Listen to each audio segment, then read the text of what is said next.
Bud here. In this video, I'm going to show you how to change the rear wiper blade on a Mazda CX-9.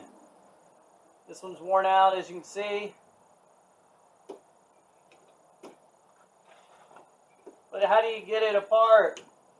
I don't know. Hold on. Here's what you do.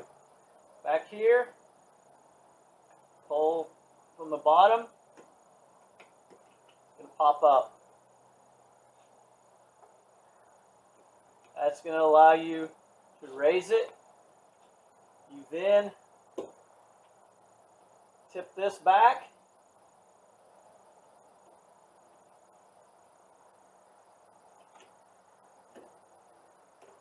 Hopefully you saw that.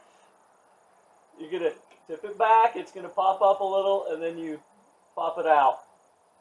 There's a little piece right here, and then a cylinder here where that fits into. So let's try this new one. Yep, same thing.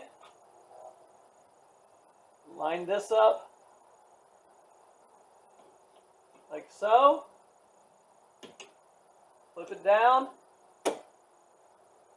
Take this, set it in line with where it goes. Push down.